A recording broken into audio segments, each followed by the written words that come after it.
What is going on, Pokemon TCG enjoyers? Ciaran here with a very special guest. I'm joined by the NAIC reigning champion, Cyrus Davis, to give you the ultimate Giratina guide. So just to go quickly, what we're going to cover, we have our guest here, Cyrus. We're going to break down some builds of Giratina. We have 3 different builds we've picked out. Going to go through potential cards you can play in the deck and some card counts. So things like how many switching cards you should play, like the Iono, Roxanne counts, things like that. We're going to go through some common scenarios with some callouts, some tips to play the deck, and then we're going to really spend the bulk of the episode going through the matchups. So yeah, just to introduce our guest, they are the reigning NAIC Champion, the biggest tournament of all time. They also got top 16 at the most recent World Championship, and they have a top 4 in the past at the Dallas Regional Championships, and has been playing a lot of Giratina lately. So Cyrus, thank you so much for joining me. Do you want to give yourself a quick introduction? Yeah, so I mean, that sums up the majority of my resume there. But I've been playing since about 2012-ish, when I was about 10 years old. When I started playing, I started traveling for events in 2018, when my parents finally let me start heading out of the country. It's been a fun ride since then, starting off with the Dallas Regionals in 2019. That was like my first event out of the country. And then past season was my most successful of the 3 years I've chased an invite, with the 7 day 2 finishes and the IC win plus the World's Top 16. Yeah, so great player. Really happy to have you joining us today. Before I dive deeper into Giratina with Cyrus, just want to let you know, if you want to see more Giratina content or just more content from me in general, go check out my podcast I do with my friend Anil. It is called the Shift Gear Podcast. We release weekly at 12 p.m. on Wednesdays. We cover lots of topics. We go over what's going on in the meta. We have lots of great guests on. We had Dan Hugar. He just got top 8 at the San Antonio Regional Championship with Giratina. We had a great discussion with him. We've had guests like Lucas Zing. We've had guests like LDF. And we're planning on having many more guests in the future. So definitely go check it out if you're interested in more Pokemon content today. So yeah, Cyrus, I just wanted to start maybe with the builds. So let's start maybe with the second place San Antonio build. I think this is probably the most standard Giratina build you're going to see. I think the consistency cards are there. There's common counts. So when you see a list like this, like, what do you think? So this is this is the pretty standard. There's like the fourth path is something that you don't see in every list. But otherwise, it's pretty much like the skeleton for Giratina. It plays the fifth switching card and the fourth path are typically like your go-tos in Giratina if you just want to play like the most vanilla possible list. So this list is really just going for consistency. It's trying to do what Giratina does well as possible. It's playing the extra path. That way you have more path early game to try to make your opponent burn their path outs for when you Roxanne later on.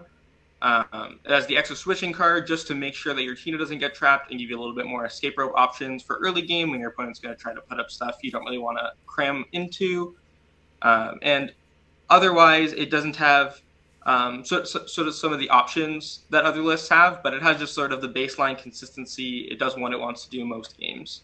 Yeah, so I would say probably, like, if you're starting with Giratina, probably start with a list like this. Like, what do you think, Cyrus? This is a good starting point for learning the deck?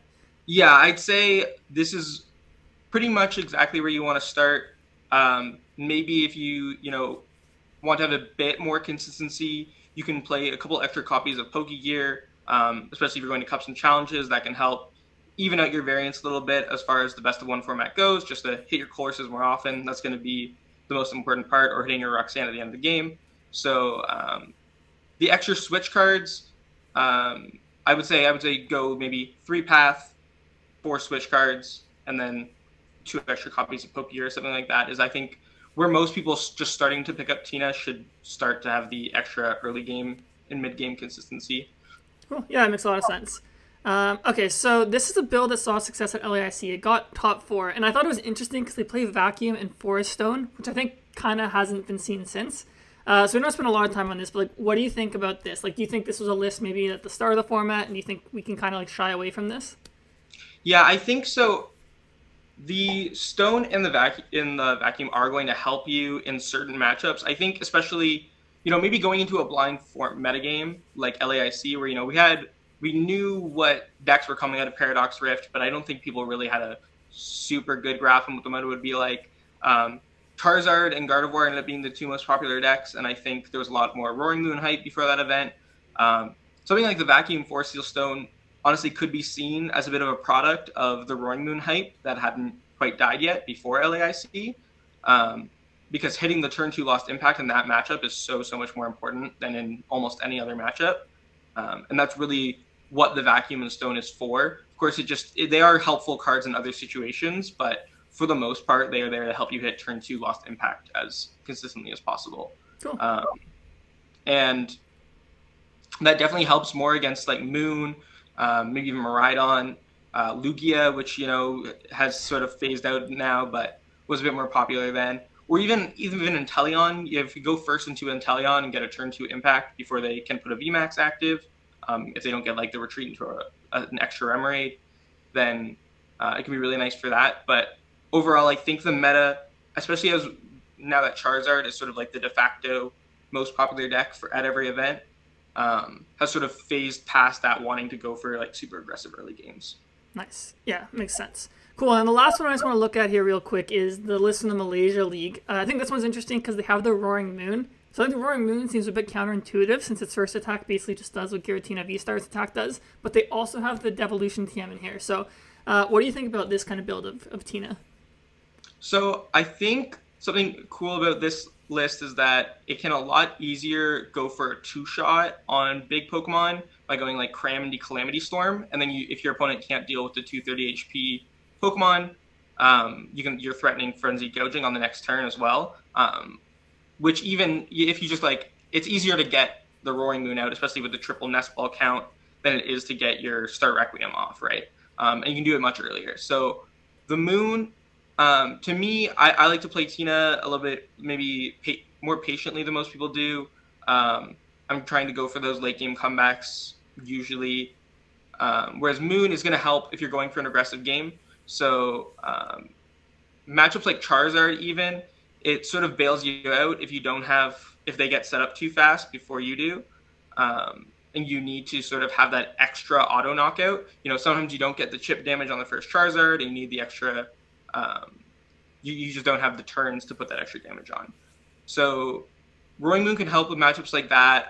It's also, it's good into Miraidon if you need to just Frenzy Gouging something for your last 2 prize cards, if they like Raichu and Giratina down to 1 prize, because that happens quite often. So it gives you more options against some of your closer matchups, like Charizard, Intel. It smooths them out. Overall, I think that losing the option for Greninja is like the biggest flaw with Moon. If you didn't lose the option for Greninja, I do think it like works in the list. But not only losing the option for Greninja, but also just like a significant amount of consistency with it. Because with Greninja, we only play 2 water a lot of the time. Sometimes we play 3, but you can afford to only play 2. You don't have the 2 prize Pokemon that you can start with that can't retreat into Comfy.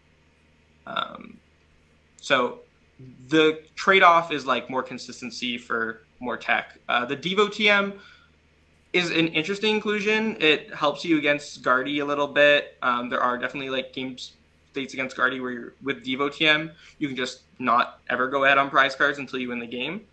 And it helps against Inteleon because it gives you a secondary win condition to that where you can just hit 2 VMAXs and then Devo. I don't see a ton of other applications for it, but it's always just going to be like a decent card into Gardevoir, Intel, anything that's like tanking, even like Charizard, right? You can like just hit 3 Charizards. I think that if your Charizard opponent is playing like optimally, that situation probably won't come up, but it does give you like another out to punish Charizard players for the way they set up their board. Yeah, I'd agree. I think this list is a little bit weird too because they only play 1 Sableye and they don't have Greninja with the TM Devo, so it seems a little anti-synergistic. But yeah, I like what you're saying. Like in general, it can lead to some stuff like that. Cool. All right, so yeah, now I just want to spend some time with like cards that don't always make the cut in the list, and then some cards that we do see a lot, but the counts are usually different between lists. So I just want to start with Manaphy because I feel like this was always a staple, but I feel like it's been kind of falling off lately. So where do you stand on Manaphy in this deck? So a lot of events I could give or take on Manaphy. It does help against Greninja a lot.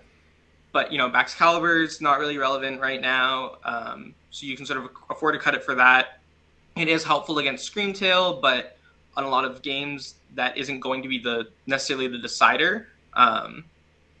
So it's not 100% necessary. Like, a lot of the time you're like Roxanne, Path, Bench Manaphy, just in case Screamtail is there out, but they still need to draw something off Roxanne Path, just like that little bit of extra protection. Against Urshifu is probably where it is the most impactful. It protects you from the Urshi just hitting both of your Tinas for 120 if you have 2 Tina on board. If they clear both of your Comfies, though, that's not like that big of a deal. You usually can put another one down if you need to. So it's definitely, it's very useful when it is, but in a lot of matchups, getting Moonlight Shurikened or Rapid Flowed isn't actually that detrimental. Like, even against Lost Bots, then Moonlight Shurikening 2 of your Comfies, a lot of the time puts them down to 3 prize cards, and then you just like Roxanne Path them from that, and the resources that they spent last turn to put the Greninja into play left them with like not really established board other than that. So I think that's like where the people get the idea to take the Manaphy out of the deck, is that a lot of times you can punish your opponent for going for like aggressive Moonlight Shuriken plays. However, against Baxcalibur and Intel in particular, not having the Manaphy does just give you like a pretty significant disadvantage. Yeah, I'd agree with that. I think the Chien Pao matchup becomes unfavored without this card. I think you can probably still win against Intel without it. Yeah, you definitely can. Yeah. So, like, that's basically, like, because, like, Chien Pao is basically dropped to, like, 3 to 5%. Rapid Strike is always 5%. So that's, like, basically you're saying, like, 10% of the meta, like, you kind of, like, need this card. So, like, you can probably get away with outrunning this. Yeah, it's like you can definitely get away with it. There are just so many, like, there are so many situations where a bench snipe attack could get you that aren't necessarily, like, game deciding. That just like they give your opponent more options by not playing the Manaphy. But it's not necessarily losing you the matchup on the spot. Yeah, exactly. You just need to sharpen up your play a bit in those matchups. Yeah. Cool. All right, next I have Spiritomb. So I don't think this has seen a ton of play, but I would say like Tina has a weaker Mew matchup. So like, do you think it's ever worth it to include Spiritomb, and do you think it has like applications like outside of just the Mew matchup? Yeah, so I think that having like, especially if you prize a path, maybe after Lost Zone one early or something like that, having the Spiritomb as an option to shut off your opponent's Lumineon when you do Roxanne at the end of the game, if you can't find a path, is nice. It's like, it's not as good of a path, obviously, but it does, if you're just trying to shut off, like, Lumin for boss for game, having the Tomb option is very nice. Obviously, it's mostly for Mew, but I think personally that, like, although the Mew is not a good matchup, there are enough situations in which you can sort of cheese them out of a win that it's not really worth playing the Tomb for. Like a turn 1 path sometimes just sticks, or your opponent just whiffs the knockout on your first Tina. They just don't draw, like they draw 1 tablet short, and they've already used a tablet or something like that, and now they can't one-shot your other Tina Vstar when they do kill this one. So I think there's enough that can go wrong for the Mew player that's not really worth playing the Tomb, especially if the Mew player sort of doesn't manage their resources well enough. And then like it shutting off Rotom V is nice, but obviously Snorlax and Charizard already are both positive matchups, so not super relevant to play it for those matchups. It is a card that you want to utilize if you do have it, but they're both 2 of the decks that you're like trying to hit when you play Tina anyways. Yeah, I think I'd agree overall. Like, you already have, like you're saying, good matchups, so like you're increasing it from maybe like a 60% win rate to like maybe like, I don't know, like 65, 70. And then Mew, like, yes, it is a bad matchup like you're saying, but like it's usually like at most 10% meta share. And then again, you're maybe increasing the matchup like 15 to 20 points, which like in the grand scheme of things like sounds like a lot, but like it's not really like that impactful. So like if you're against hitting of that meta share, it's not. So, like, yeah, if you're hitting Mew, like, I don't know, let's say once every, like, 9 rounds. So, like, let's say your matchup goes from, like, 40-60 to, like, I don't know, like, 60-40 because you play this card. Like, that's just such a marginal matchup increase that you can win anyways. Plus, like, you're not going to hit that many most likely, so. Yeah, it's not really worth including for other matchups, and you have to play the card, and then you have to hit the low percentage Mew, and then you have to find the Tomb early game, without compromising the rest of your start. And then your opponent also just has to not just set up under tomb anyways, or just like have turn 2 boss on tomb with a Lost City. Yeah, exactly. So you're basically like the opportunity cost of playing this is like you could play like one of the other techs instead, or just another consistency card, which probably helps you in the long run more. Yeah, that's gonna be the biggest thing with like most of like Jirachi, Manaphy, Tomb. They're all like the worst thing about them is just the fact that you're not playing another card instead. Yeah, exactly. Cool. So yeah, let's talk about Jirachi. It's again, I think it falls under, like you're saying, the same umbrella as these like Manaphy, Spiritomb cards. So it's good if you face any other Lost Zone decks, and if like you play against Yogaloop, and I think also against Gardevoir. Cresselia is usually one of their main go-tos. So would you consider this, or do you just think it's like doesn't have enough juice for the deck? It is a card that I did. I was when I was debating my deck choice for San Antonio. I was like heavily leaning towards a Tina list that had Jirachi instead of Manaphy, because I think it is more impactful against more important things for Tina. Because where you struggle is your Lost Zone matchups, which in a lot of cases I would actually prefer to have the Jirachi over the Manaphy in the late game. If I just go like Jirachi, Roxanne, especially in the mirror where like they might not necessarily be committing. A lot of times in mirror or any game with Tina, when you're playing a list with 2 water, which I think is like the most lists are playing 2 water right now, there are going to be games where you just don't have access to Greninja. So Jirachi just felt like a stronger mirror tech, while also being helpful against Guardy, which is one of your worst matchups, and Intel, which is another one of your worst matchups. There are honestly going to be a lot of games against Intel where like Jirachi stopping the Yogaloop on something can be super relevant. If you do have like the extra turn is more relevant in like a Roxanne situation than setting up Rapid Flow is, because they're usually not going to be able to set up another Rapid Flow under Roxanne anyways, but they might be able to just like Yogaloop something and take an extra turn. I think that it's probably not super worth playing. The matchups that you lose to without it, like, are already going to be pretty bad. Like Guardy, if they play Jirachi, is already going to be an unfavored matchup. And Intel is still going to be an unfavorable matchup. Lost Box is still going to be an unfavorable matchup. If they like Lost Box, at least if they play their own like Jirachi or Manaphy, is going to be pretty tough. So I think there are just like niche situations where it's helpful, but it's not really going to be worth it most of the time. Okay, so would you maybe, let me ask you this, like of the 3 cards we just talked about, would you commit like one spot to one of them, or do you think it's better just to like go like full consistent? Like I think that Manaphy is good in enough games to be worth it. I've actually like used Rain Splash to win games too. Just like having an extra attacker to deal 20 damage is kind of okay, whereas like Jirachi and Spiritomb's attacks are completely dead. Obviously Rain Splash is like pretty close to dead, but it does fix numbers sometimes. I think that Manaphy just has way more utility than either of the other 2 cards. And I think that it will win you games that, especially games where you have a slow start, like Manaphy is going to bail you out against decks that have Moonlight. If you just like have a really dead opening but can get Pokemon out. Yeah, that makes sense. Cool. All right, moving on. Let's talk about Pokegear. So I think this is a card that I see in like some lists. I really like this card. I think it's like it's good consistency card. So like maybe walk through like when you would play this and like when you would just play like another supporter instead.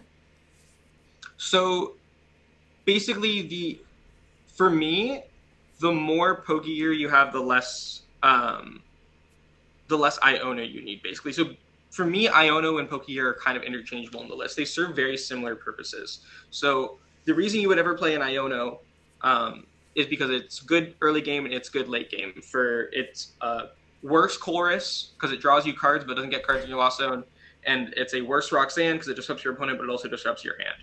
So to me, if you play like if you're willing to go to fit the space for 3 Pokegear, you don't need to play like any Iono at all in a lot of situations.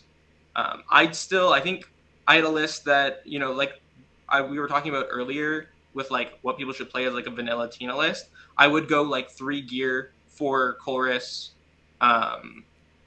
the 2 Roxanne and 1 Iono. And I think that just gives you your most consistent way to have access to the correct supporter at the correct time.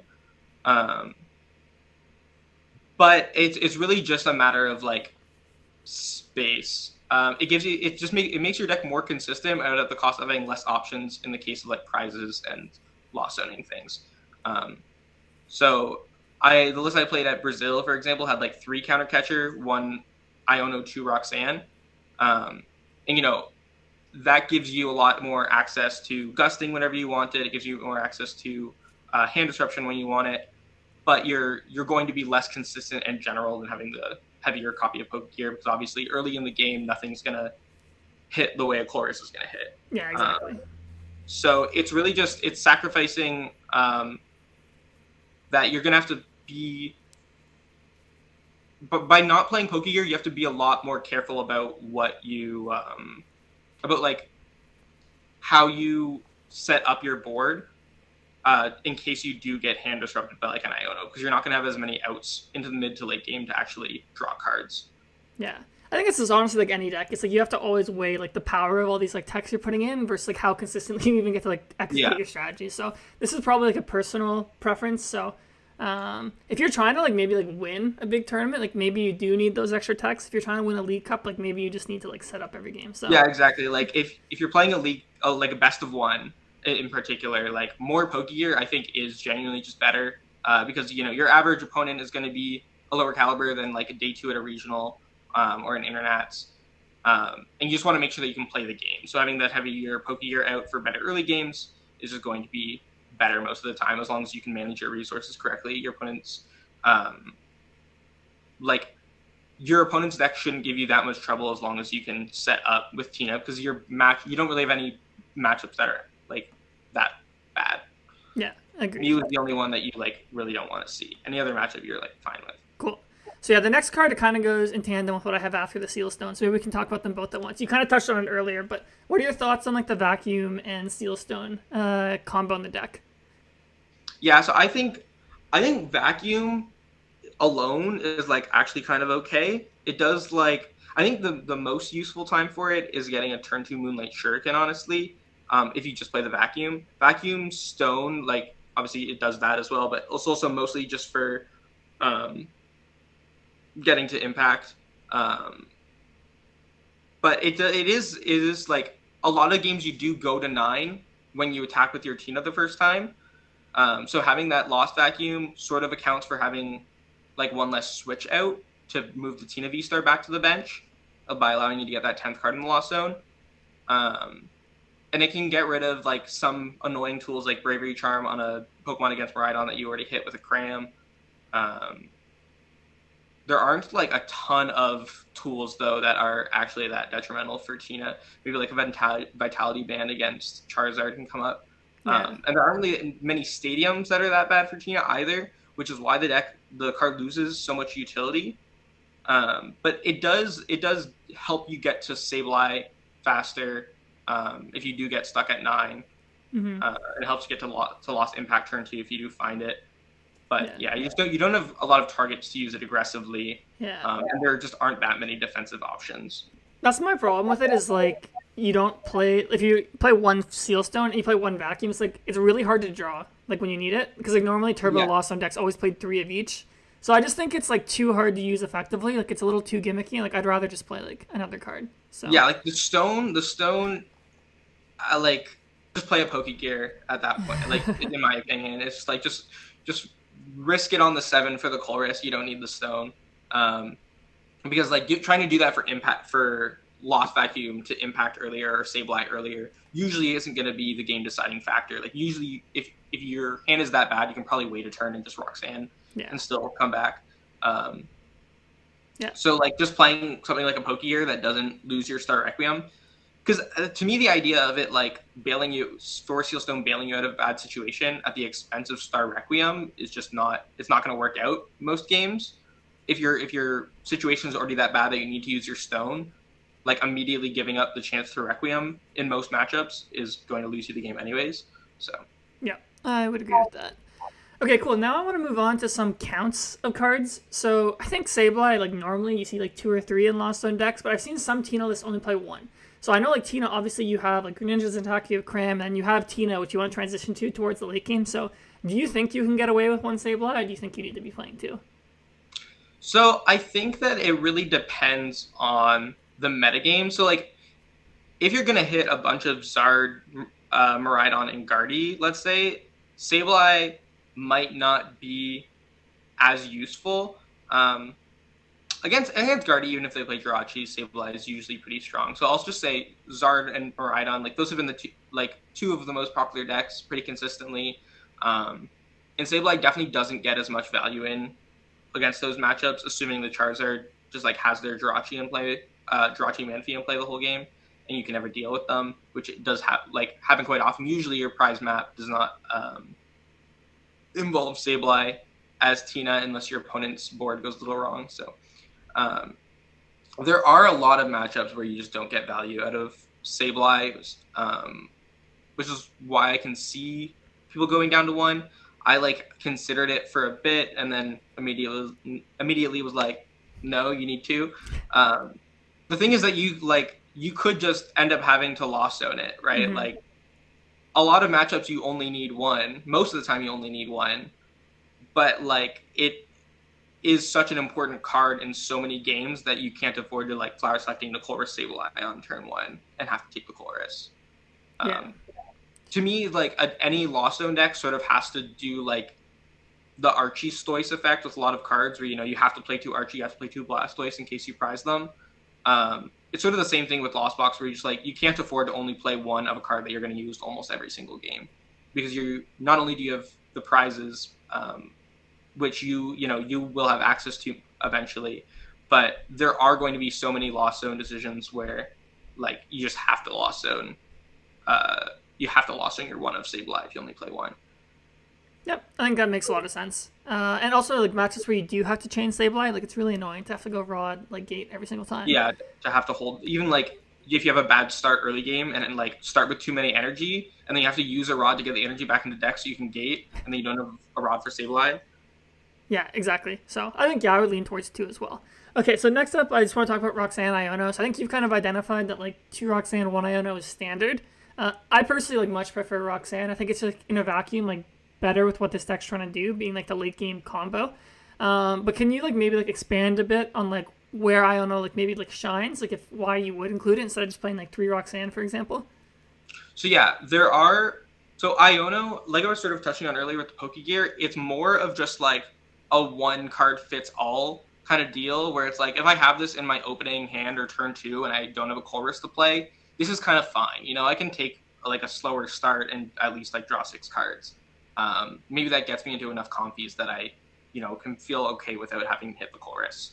And then late game, there are going to be games where, you have to Lost Zone a Roxanne early, and in order to make sure that you hit the Roxanne when you need it, it's kind of nice to have the 2 copies. So having that 1 of Iono as an extra potential out when you on those important turns, you kind of just have to disrupt your opponent or lose. Is really nice. So it's just sort of a 2-trick pony, whereas Roxanne really only does one thing well. It does that thing very, very well. Even in the mid game, a lot of the time you'll only have taken 1 prize or maybe even 0 in some matchups, and you'll already be able to use Roxanne and still be feeling like you're in a comfortable position. So I think for me, 2 Roxanne is a staple. I don't think you can ever only play 1. It's just way too strong of a card for most of the game. But having the 1 of Iono is also pretty important. Again, that could probably just be extra copies of Pokegear. But to me, I wouldn't play only 2 Pokegear with no Iono. I'd probably I'd be willing to play 3 Pokegear with no Iono, but only 2, is a little bit harder to hit your Roxanne at the end of the game at that point. So 2 Roxanne, 1 Iono has seemed to be, and I think it seems like most people agree, just the definite standard. Mm-hmm. That the Roxanne will just clog up your hand sometimes. The 1 of Iono just works in every situation. The other big thing with Iono is it does serve in specific situations the third purpose of being a hand disruptor when your opponent goes down to 4. And it can be really big in those situations against Charizard and Guardy in particular, when you're both are sort of like trying to play chicken and no one's trying to take a prize to give each other counter catcher access. Being able to Iono your opponent when they're specifically trying to play against around Roxanne, and sort of surprise them by doing your thing a turn early, can be a huge swing in a lot of matchups. Yeah, I think Iono overall, it's just like at the start and the middle of the game, like it's always worse than Roxanne or Chloris, but like you can play it at any time. So it's just like the flexibility, yeah. It's just consistency. So I would agree with you. I think you want to at least keep one copy in there. Cool. And then just to finish off with the cards, I just want to talk about the switch cards. So these are the 4 most common you see in Giratina. I think 4 Jet is pretty much staple. But I think for the item switch cards, like those counts switch around. So like, do you mind like speaking to like when you would play each one and like which split you kind of like? Yeah. So switch card mostly just like a little bit Inteleon too, but mostly just for Sableye decks is the only benefit to switch card. And it is pretty important against any Sableye deck, particularly Lost Box decks, but Tina as well. I'd say that 2 is like you have to have 2 switch cart to like have a chance against other Sableye decks. But as long as you have access to 2, I think that's all right. Then there's like the rope. 4 Jet, I think, is becoming the standard. People have played 3 a lot, but it just is the best possible energy card that you could see in any hand. You would much rather see a Jet than a basic energy, like always, unless you're trying to attack with Sableye specifically. Just because it works out so perfectly to go like Jet Energy Mirage Gate to a Giratina Vstar, and it gets you to turn 2 Lost Impact more consistently than any other card by getting you like easy triple compy if you started one. 1 Jet Energy, a Battle VIP Pass, and a compy is just 3 cards in the Lost Zone immediately. And I think people are starting to standardize 4, and I think that's the correct way to go. It just is. It's always good.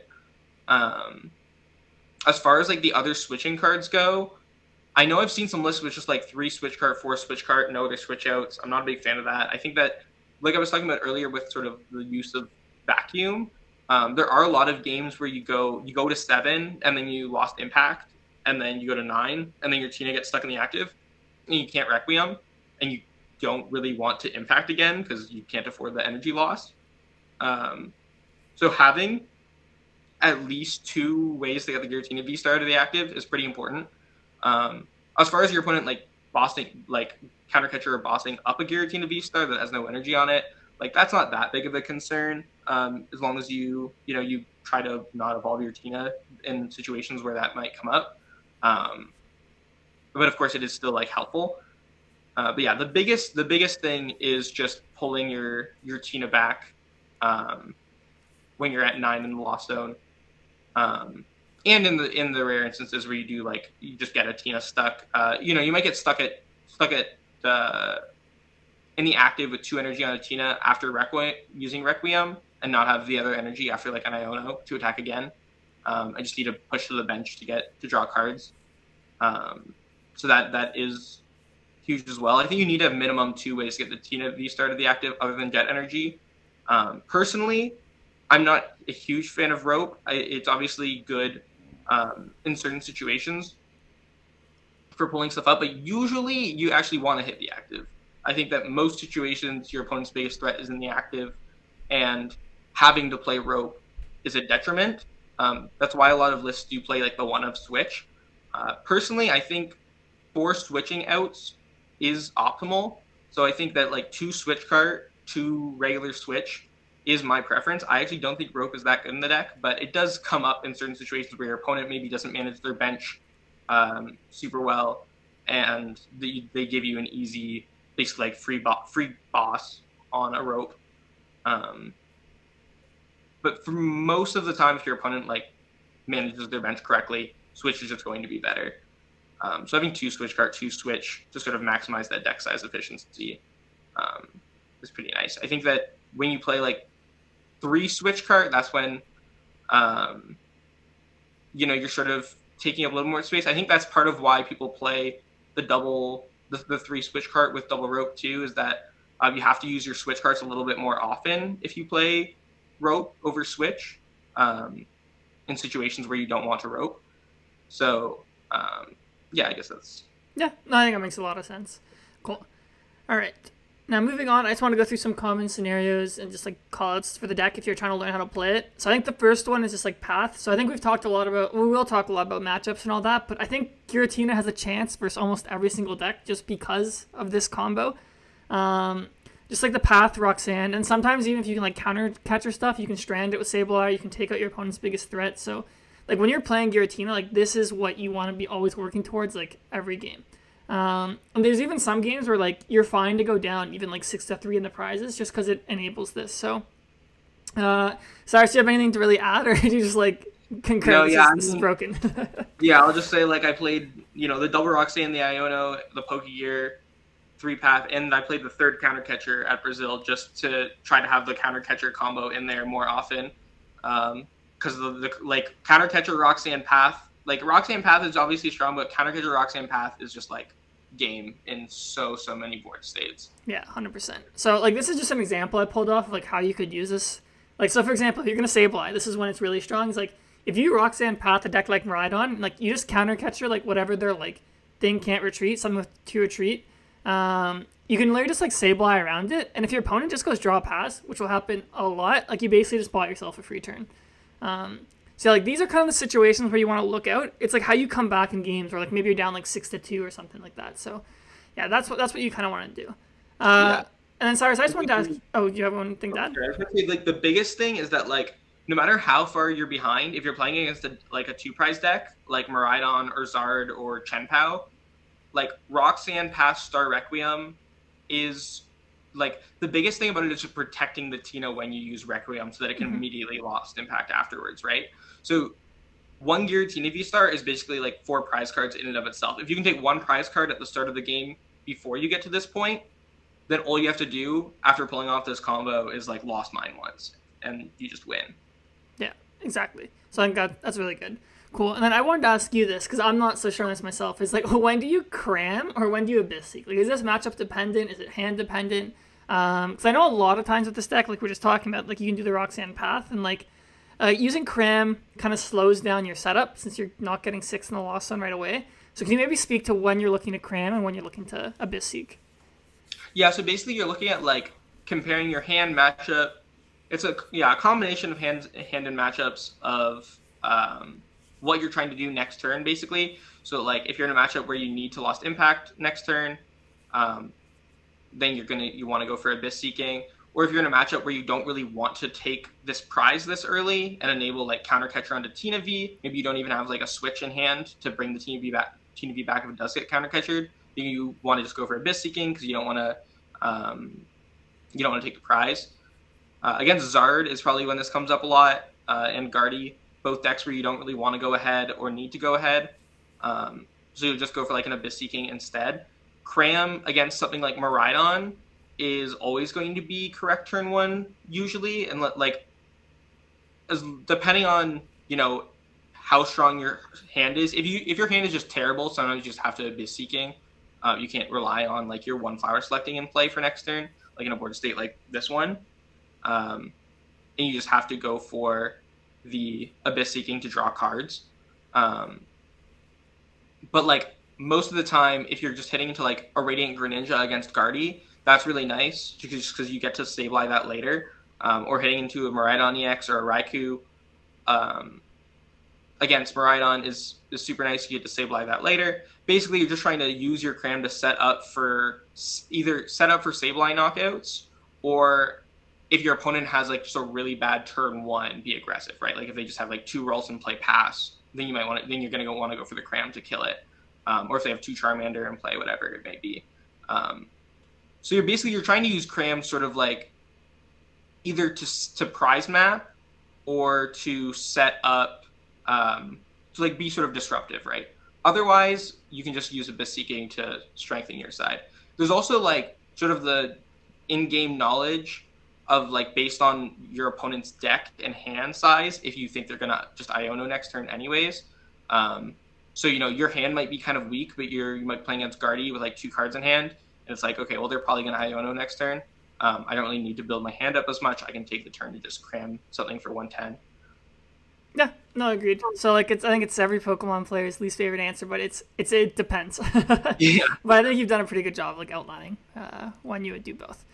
Cool. All right, so let's move into the matchups. I think this is probably the most important part of playing the deck. So I kind of put some rough ones here. Like these all depend. Like Gardevoir, if they play Jirachi, it's probably slightly unfavorable. Like Lost Zone, if they play Tex, probably slightly unfavorable. But yeah, overall, like I think Giratina has a pretty like tight matchup spread in the sense that it doesn't have like a lot of very bad or very good matchups. Like I just say it has a good chance against most decks in the format. Would you agree with that? Yeah, I would say so. I'd say like when I was playing at Brazil, like, and this ended up being true, the thing that I was the most scared of was tying. I wasn't really scared of losing. Like I knew that if I lost the game, I could probably take the next one and tie. But the games with the deck take so long that if that does happen, most of the time you're not going to finish the third game. Especially if you're playing against these closer matchups that aren't usually going to be 1-2-0, like Guardy or Zard. Like matchups against Zard, Guardy, or other Tina all take forever, and those are going to be 3 of the decks that you hit the most often. Whereas like you hit Miraidon, you'll probably finish 3 games. But like I think at Brazil in day 2, the Gardevoir versus Tina matchup had like a 33% tie rate. So 1 in 3 times people played that matchup in day 2, it was a tie, which is like just ridiculous. Yeah. The deck just like, yeah, it does beat most things, or at least can beat most things. I think, like the Roaring Moon matchup is probably like slightly in your favor. Lost Box matchup is probably slightly out of your favor. I'd say the Valiant matchup is probably like pretty close. And I'd say the Mew matchup is honestly still, it's bad, but it's like, your opponent can whiff or you can like pop off all the time. So there's nothing that you really don't want your opponent to flip over. Even if my opponent flips over an Inteleon, I'm like not sweating that much. Yeah, I think that makes sense, which I think is really good about this deck. And it's like the deck's a lot of like skill expression too. So if you play against someone who's like a slightly weaker player, like on one of your bad matchups, I definitely think you can eke it out. Yeah, exactly. Like my opponent can play 4 Jirachi. It doesn't really matter if like in Guardy if they don't know how to play the matchup. Yeah. Cool. So let's start with Guardy, since I think that's probably one of the closest matchups. It's very intricate, I find. So I have a lot of experience playing this from the Gardevoir side. And I normally find, like, I like going behind, like, 1 prize if I can on the Gardevoir side. That's a sweet spot, since if you're behind as Gardevoir, like, then you get to use Reversal Energy. And, like, the big thing with Reversal Energy is, like, you don't have to put as much damage on your board. So you're safer against, like, Greninja. You're safer against Sableye. And Counter Catcher is, like, massive. Like, having the option to counter catcher like Giratina Vs or V-Stars, I think is really big. So like maybe can you talk it through the Giratina side? Like when are you looking to take a prize lead? When are you looking to play the game slower? What things are you looking out for? So I actually think like you're almost never looking to take the prize lead unless your opponent just like has like a clearly like just unplayable start and you kind of have to take a prize lead basically to start playing the game. But even then, like I've lost games as Tina because I went for they had like just 2 Ralts in play and I went for the turn 1 knockout and then I just got Iono'd into Brick after they Mirage Step. And you just like you get punished immediately for going up on prize cards. I'd say you're trying to basically force them to take the first prize card by setting up damage for a Sableye play. Obviously this gets harder when they do play Jirachi. So some like basically you're either going to keep using like Split Innocently for no knockout or just putting more cards in the Lost Zone with Flower Selecting to get towards Sableye. Or if they have Jirachi in play, you're going to set up for the like boss on the Gardevoir EX and Star Requiem it. This will kind of... I would almost never take a prize until I can either Sableye or Star Requiem a Gardevoir EX. Unless my opponent's start is really, really bad. Ideally, you would like your opponent... You'd be like... You want to hit with Cramorant into Shining Arcana or Cresselia or Greninja. Things that is just going to be just shy of knocking out. Otherwise, you don't really want to use it. You'd rather just like go for an Abyss Seeking or use more Flower Selectings and just wait. Cool. So yeah, so like this is kind of like, I think this board on the Gardevoir side is like maybe a very common board they're going to have. They might get like one less Curlia or like have a green engine play or something. But yeah, when you see a board like this, like let's say your opponent went first, like they do, you don't cram turn one, they like get this. Like, what are you thinking? Like, what's your plan kind of from here? So yeah, basically, you're going to just get more cards in the lost zone. Like it says here, like you're going to go for an Abyss Seek in response to the Mirage Step, usually to get more cards in the lost zone to threaten Requiem. Because at this point, that's going to be our best way to like stay in the game here against their setup, right? Because they're going to have to evolve one of these Curlias into the Gardevoir EX. One of them will probably become an Arcana. This bench space leaves like not a whole ton of room for them, right? So if you just Abyss Seeking here and then Requiem the Gardevoir EX and rocks in Iono or Roxanne them, if they take prize cards, then like it's very hard for them to get out another Gardevoir EX. Yeah, I'd say that like generally that's what I'm looking to do. I'm looking to just play patiently. Now, if your opponent refuses to take prize cards, usually you're just going to shred here. That forces the most resources out of them and makes them take the most prize cards. So by shredding, you can take a knockout on one of the Curlias or a Shining Arcana Gardevoir if they left one active, but usually it's going to be a Curlia. And then you force like sometimes a reversal out of your opponent or just a lot of damage onto a Gardevoir. And they take 2 prize cards, so that puts you in a position where you can Iono them to 4 and go for a Requiem on the Gardevoir EX. So that's usually when you're going to put your foot on the gas, is like if your opponent doesn't respond to an Abyss Seeking by taking prize cards, you're just going to shred. I would rather shred than cram here just because it forces more resources out of the opponent and it sets your board up better, because not only do you have not only are you attacking, but you're also like you have the Giratina V set up ready to do whatever it needs to do, basically. Ideally, if you can set up both Giratina V in that time, that way when the first one goes down, you just like easily roll up the Gardevoir EX. Because you shred for 1 prize, they take 2, still enables you to use Counter Catcher. Keeps you in that sweep spot. Yeah, exactly. 100%. And like this, Gardevoir is actually pretty susceptible to Roxanne Path late game, because like you're saying, right, like that Curlia is getting evolved to Gardevoir, they have to evolve it again if they want to get another one, so yeah, it's kind of a game of chicken, but I actually think this matchup's really fun, and one you should practice a lot if you yeah, it's definitely,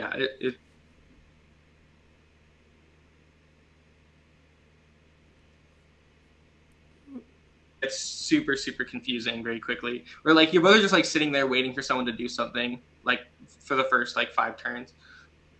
Yeah, 100%. Cool. All right, let's move on to Charizard. I think this is probably like the most popular deck right now. I would say this is good for Giratina. So can you kind of maybe like explain like why this matchup is good, and then we have another board set up that we can maybe go through after. So it's actually just like Giratina just so good at playing around with that damage output, because you're a deck that can afford to like runs away with the time that Charizard gives you by just doing 180 every turn. Ideally, you just want to sort of set up damage on a Charizard and then wait until they take the prize cards and go in with Roxanne Path and just sort of set up a checkmate board state where they don't do enough damage to one-shot a Vstar, and their first Charizard EX is going down, and they're being hand disrupted, and their Pidgeot is being shut down, and you sort of take away all of their outs. Yeah, cool. So yeah, I kind of wanted to like talk about the sports. I think it kind of like exemplifies what you're talking about. So like, let's say you like crammed a Charizard early or something, and like this is your board. Like, what kind of like order, like what kind of map would you like try to use in a scenario like this? So yeah, so like ideally here, I would go. So our opponent knocked out a cram, and then like maybe knocked out. Yeah, let's say there are 3 prizes, not 4.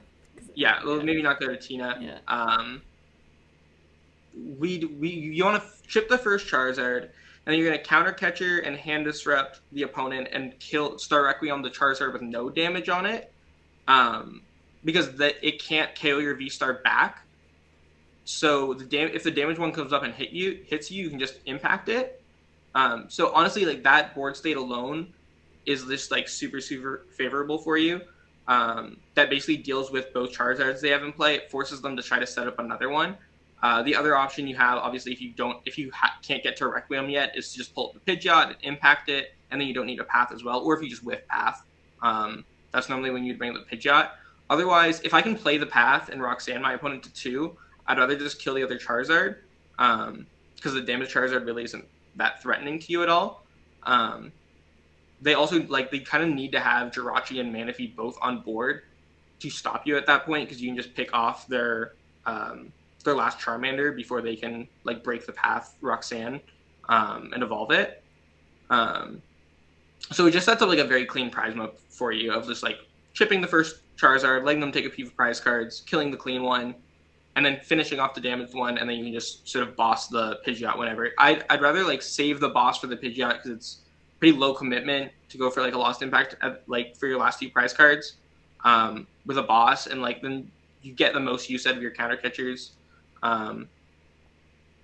by just, like, trying to make sure that you can use your catchers first.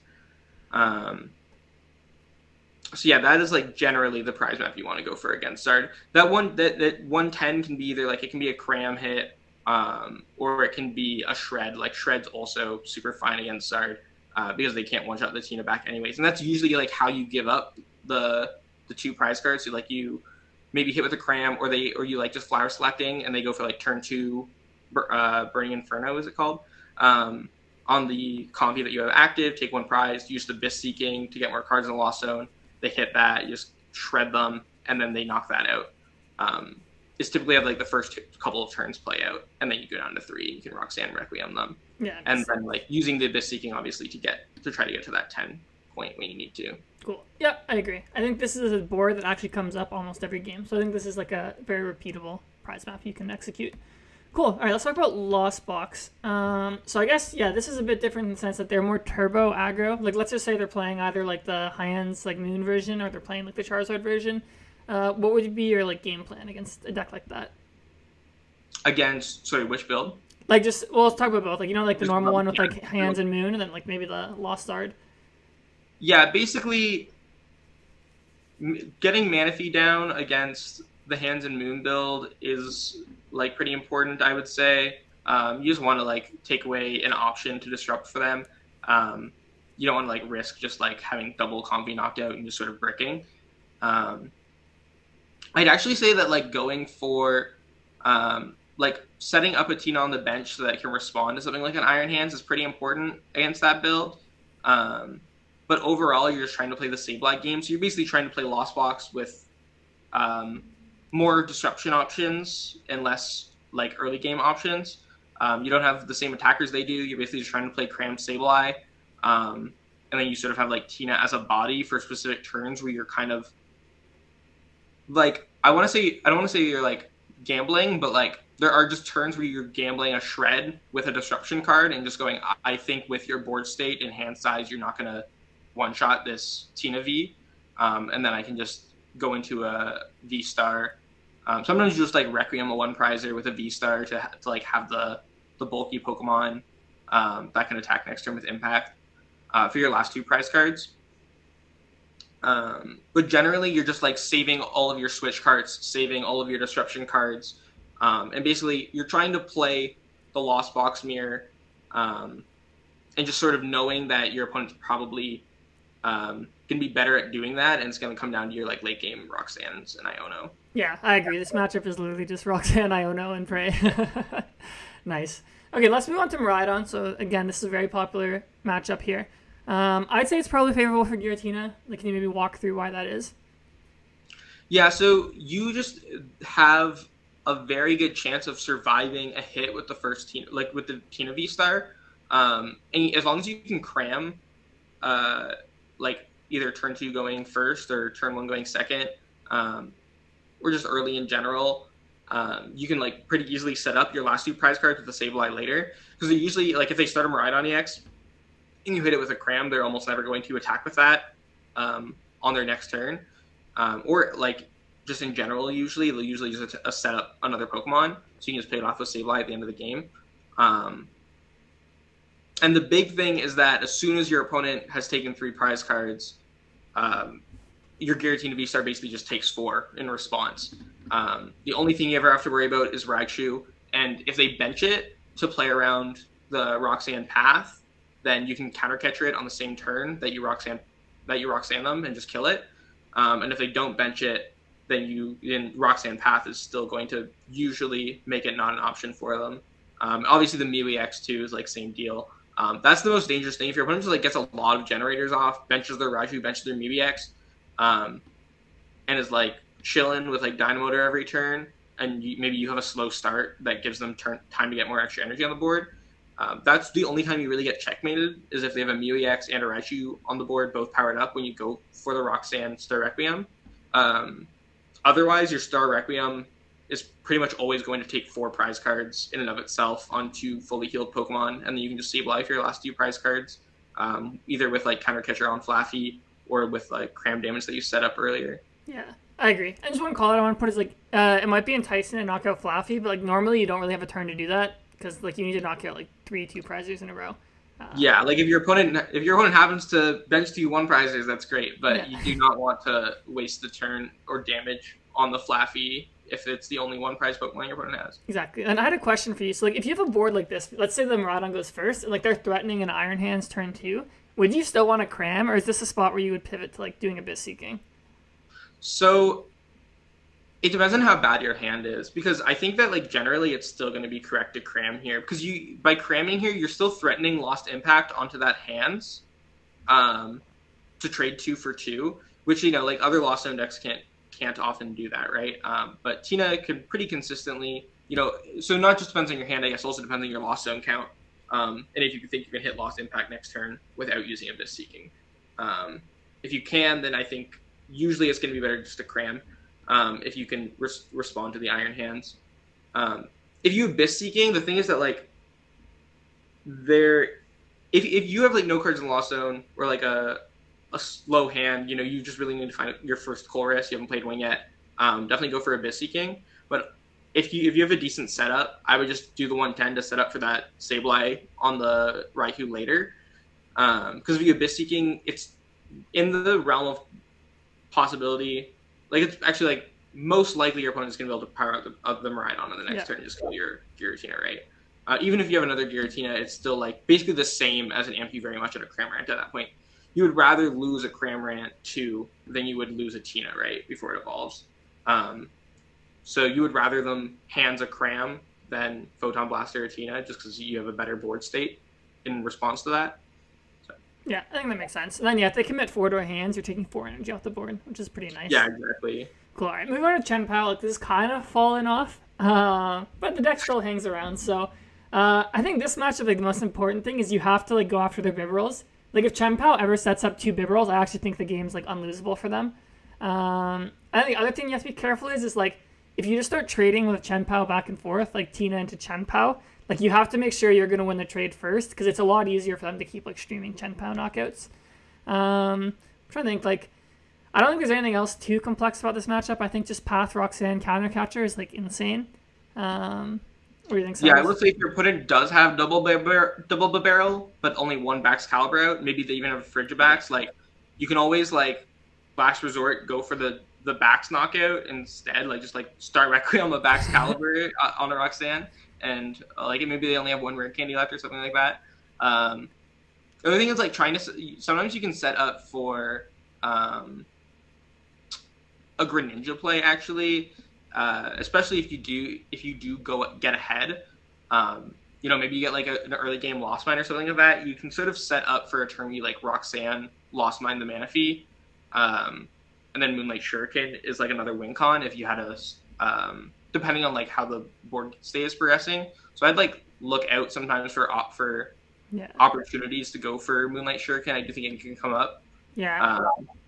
But yeah, ultimately just targeting down the barrels and disrupting is going to be the most important thing. Yeah, so like to talk what Cyrus is saying is like normally Chien Pao's board, like the 5th Pokemon they'd have here is like Bibarel, for example. So like what you can actually do is you can just Moonlight Shuriken either if they have 2 Bibarels, you can just Moonlight Shuriken the Bibarels, so you can set up to knock them out. Or if they only have Frigibax, you can just actually Moonlight Shuriken, Frigibax, and Baxcalibur. So then if they bench other Frigibax, then you can just Sableye and take them both out at once. That only works if you like have lots of time, because you have to like set up the backs even more, because you have to do 7 to knock this out after Moonlight. But in general, like this is your late game win condition. It's like you counter catcher up the backs, you Roxanne or Iono, and then you knock out their Bibarel, it's really hard for Chien Pao to draw out of this. Like they basically have to like raw draw like Irida. And that's the part where you're trying to set up all of your win cons with Lost Mine, basically. Yeah, exactly. You're basically just trying to build towards like something like this. Like it won't look like this like as cleanly every game, but like you can like Sableye. You have to Sableye a lot in this matchup, and like just trying. Yeah, I think that's one of the toughest things about going over board states with Tina is that like the games, like Tina games, just like end up with pretty like inconsistent like maps and stuff like that. You know, you will have to adapt a lot as you play Tina because your draws are just going to vary so much. I mean, that's the people's biggest complaint with the deck, right? Is like it's inconsistency. But I think that just comes down to people like not having, you know, obviously like every deck's in a brick sometimes. But I think that Tina has the symptom of like you can't just go in and follow your game plan most of the time because your draws might be a little bit awkward. And usually those awkward draws will still put you in a winning position. You just have to know how to play from a board state that maybe you haven't practiced yet. Yeah, exactly. 100%. Cool. All right, let's move on to Mew. So I think this is probably the deck's worst matchup. I think it depends if you play against Fusion or playing against like DTE Mew. So my first question I have for you is like if you win the flip in this matchup, do you go first so you can just put Path down, or do you still want to go second? Yeah, I'd still go first. Also because like it gives you a higher chance of getting a Vstar into play before they can boss. Like obviously huge against DTE Mew because they're like pretty much always gonna hit the turn 2 boss, but like still against like Fusion Mew, like they're gonna go for the Elisa attack turn 1. So I like to go first mostly just so that I can try as hard as I can to get Tina Vstars in play before their boss targets. At least have the chance, and then like you're most likely to lock them out with a Path, probably like if you do draw one turn 1. Before they even get to like thin the deck at all. As soon as they start thinning, their odds of having because they're not gonna like ideally if they're playing well and like don't have a terrible start where they have to sacrifice those resources, they're not gonna get rid of their Path outs against you. So the more they thin the deck, the easier it is to draw out a Path. So if you can get a turn 1 Path, it's like kind of your best chance to brick them a lot of the time. Yeah, actually I should have asked you this from Miraidon. Would you go first against Miraidon for Path, or do you think the consistency of going second is too good to pass up? I still like going second, I think. I think the only matchups, like if you're going in blind, you definitely go off second. The only matchups I really like to go first, like Guardy, I like to go first, but it honestly doesn't really matter that much who goes first because no one's taking prize cards like turn 1 or anything anyways. But against Intel, I actually think is like it's important to go first, just so that you don't give them a chance to get more double gunners in play before you get set up. Cool. Nice. All right, moving on to Snorlax. I think this is definitely your best matchup. We don't have to spend a lot of time on this. So, Cyrus, maybe you can tell us what not to do so that you don't lose this matchup. Yeah, basically, don't use your switch cards unless they're letting you use Shred. And don't bench anything that can't use Shred. That's like pretty much the 2 key things. Lost zoning as many attackers as you can. Or like Ionoing them, or sorry, your non-attackers. So like if you draw anything that can't use Shred, put it in the lost zone, or like try to Iono it to the bench or to the bottom of your deck. Those are going to be like the most important things you can do against Smet. Otherwise, you're just using Shred.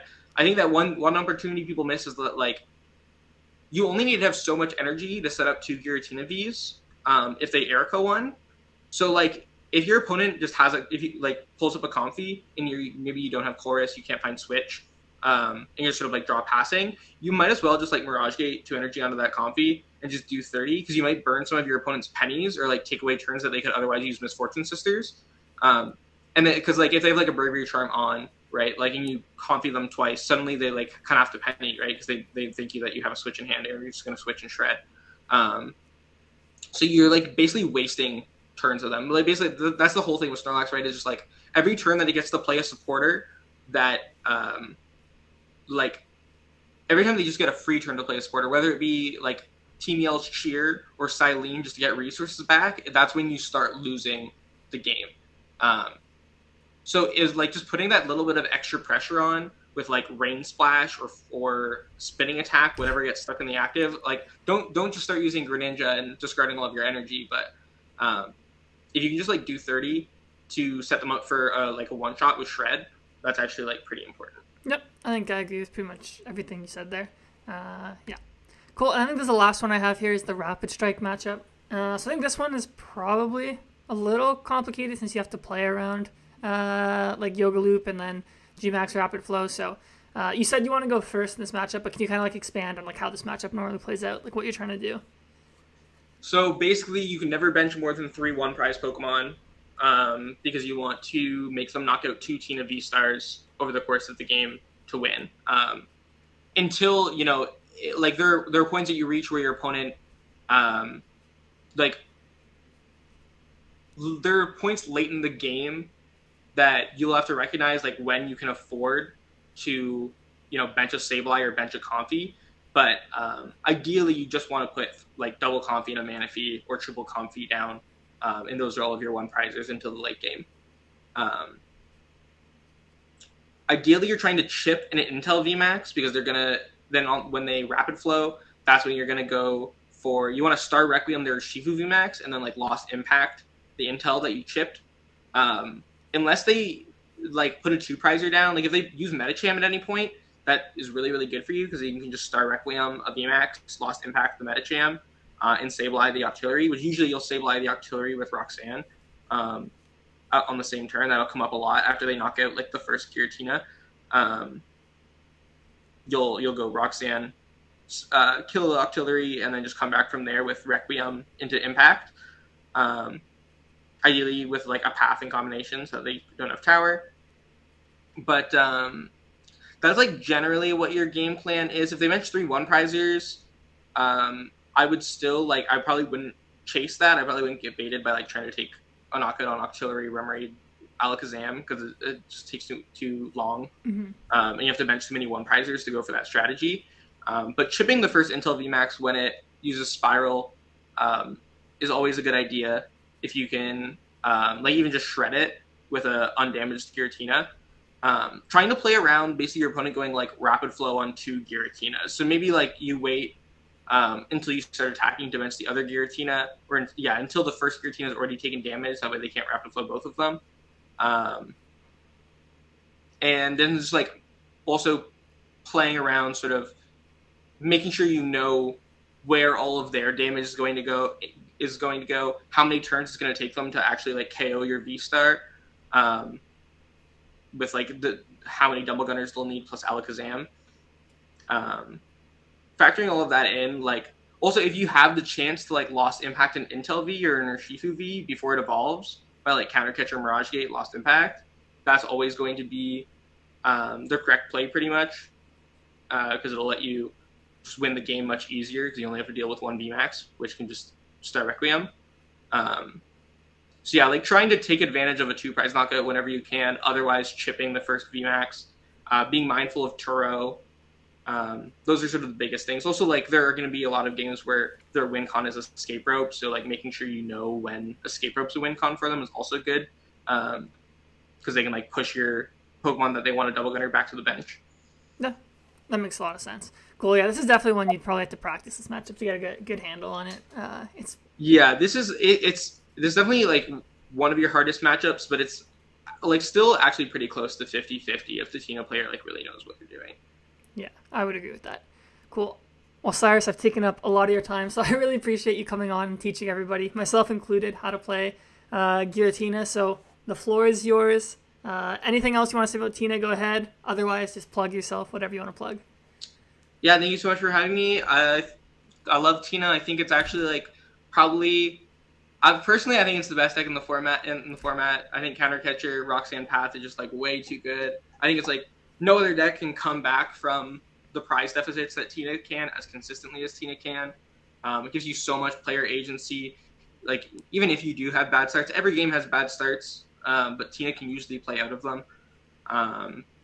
Otherwise, for shoutouts, shout out my sponsor, the Shuffle Squad, and that's pretty much it. I just I tweet a lot, and I play a lot of Pokemon, and I think that Tina isn't as inconsistent as people claim it to be. They just need to play it a little bit better, and hopefully this helps people do so. Yeah, no, I think it will for sure. Do you coach? I do. I coach on Medify, so you can just check me out, just Cyrus Davis. I'm available pretty much all day, weekdays, like no matter what time zone you're in. You can book me at 4 a.m. in my time zone if you need to, if you're playing like an Australian regional or something. So nice. Awesome. So yeah, thank you, Cyrus. For myself, you can also find me on Twitter. And then I just want to shout out, I'm partnered with Banana Games. If you use code ciarantcg, you get 5% off your whole order. They're a great store. They have lots of like plush and Japanese product too, if you're into that. So other than that, like and subscribe, and thank you so much for watching.